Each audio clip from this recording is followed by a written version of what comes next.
AutoCAD 3D tutorial की इस video में आज हम हमारी पिछली वीडियो को कंटिन्यू करेंगे। पिछली वीडियो में हमने थिकन कमांड के बारे में जाना और सीखा। आज की इस वीडियो में हम extract, edge, imprint, colour edge और कॉपी एज कमांड के बारे में जानेंगे और सीखेंगे।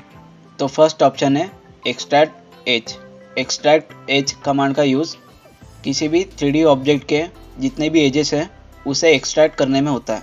अब जैसे ही यहाँ इस एरो पर क्लिक करेंगे तो आपको यहाँ पर फर्स्ट ऑप्शन एक्सट्रैक्ट एज का मिलेगा और इस पर माउस के लेफ्ट बटन को प्रेस करते ही एक्सट्रैक्ट एज कमांड एक्टिवेट हो जाएंगी।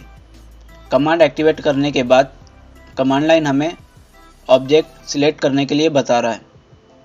तो अब आपको ऑब्जेक्ट सिलेक्ट करना है। ऑब्जेक्ट सिलेक्ट करने के बाद इंटर प्रेस करना है। इंटर प्रेस करते ही इस ऑब्जेक्ट में जितने भी एजेस हैं कुछ इस तरह से हाईलाइट होंगे और अगर आप इस 3D ऑब्जेक्ट को सिलेक्ट करने के बाद मूव करते हो तो ये आपको कुछ इस तरह से एक्सट्रैक्ट किया हुआ दिखाई देगा। तो इस तरह से आप एक्सट्रैक्ट एज कमांड का यूज़ करते हुए किसी भी 3D ऑब्जेक्ट के एजेस को एक्सट्रैक्ट कर सकते हो। तो ये थी extract edge command. Next command है इम्प्रिंट। इम्प्रिंट कमांड को समझने के लिए हम पहले पॉलीलाइन की मदद से इस ऑब्जेक्ट के फेस पर कोई डिज़ाइन या ऑब्जेक्ट बनाएंगे। ऑब्जेक्ट बनाने के बाद अगर आप इसे देखते हो तो ये दोनों अलग अलग ऑब्जेक्ट हैं। अगर आप सॉलिड को डिलीट करेंगे तो ये ऑब्जेक्ट आपको सिर्फ दिखाई देगा और अगर आप इस ऑब्जेक्ट को डिलीट करेंगे तो सिर्फ आपको सॉलिड दिखाई देगा। लेकिन हमें इस 3D ऑब्जेक्ट पर जो हमने पॉलीलाइन से डिज़ाइन बनाई है वही डिज़ाइन इस 3D ऑब्जेक्ट पर भी चाहिए। तो इसके लिए हम इम्प्रिंट कमांड का यूज़ करेंगे। तो जैसे ही आप इस एरो पर क्लिक करेंगे तो सेकंड ऑप्शन इम्प्रिंट का मिलेगा और आप जैसे ही इस पर माउस के लेफ्ट बटन को प्रेस करते हो तो इम्प्रिंट कमांड एक्टिवेट हो जाएंगी।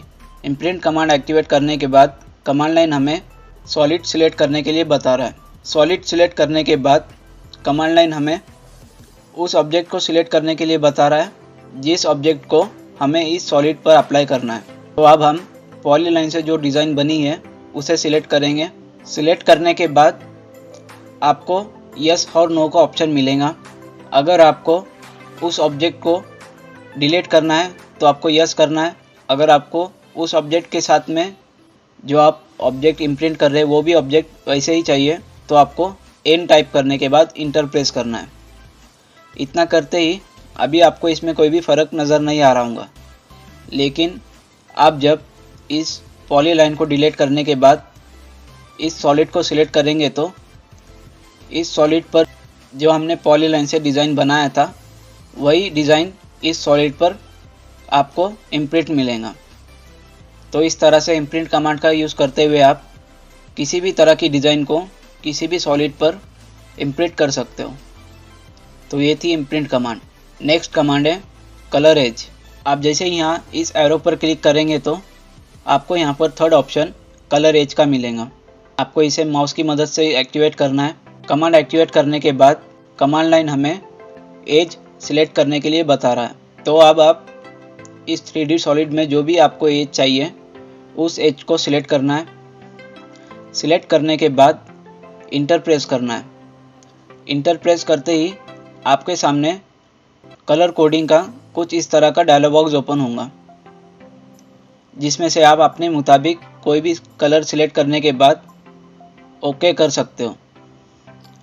ओके करते ही जो आपने एज सिलेक्ट की थी उसी एज पर जो आपने कलर सिलेक्ट किया है वही कलर इस पर अप्लाई हो जाएगा। तो इसी तरह से आप किसी भी 3D सॉलिड के एज को कलर एज कमांड के ज़रिए चेंज कर सकते हो। तो ये थी colour edge command. Next command है कॉपी एजेस। आप जैसे ही यहाँ इस एरो पर क्लिक करेंगे तो आपको यहाँ पर लास्ट ऑप्शन कॉपी एजेस का मिलेगा। फिर से आपको इसे माउस की मदद से एक्टिवेट करना है। कमांड एक्टिवेट करने के बाद कमांड लाइन हमें एज सिलेक्ट करने के लिए बता रहा है। तो अब आप अपनी रिक्वायरमेंट के मुताबिक 3D सॉलिड के किसी भी एज को सिलेक्ट कर सकते हो। सिलेक्ट करने के बाद आपको इंटर प्रेस करना है। इंटर प्रेस करने के बाद कमांड लाइन हमें बेस पॉइंट स्पेसिफाई करने के लिए बता रहा है। तो अब आप अपनी रिक्वायरमेंट के मुताबिक इस एज पर कहीं पर भी आप बेस पॉइंट को स्पेसिफाई कर सकते हो। बेस पॉइंट स्पेसिफाई करने के बाद आपको जहाँ पर भी ये एज कॉपी करनी है उस पॉइंट को स्पेसिफाई करना है। इतना करते ही ये एज कॉपी हो जाएगा। तो इस तरह से आप कॉपी एज कमांड के ज़रिए किसी भी तरह की एज को कॉपी कर सकते हो। तो ये थी कॉपी एज कमांड। तो आज की इस वीडियो में बस इतना ही। मिलते हैं आपसे अगली वीडियो में।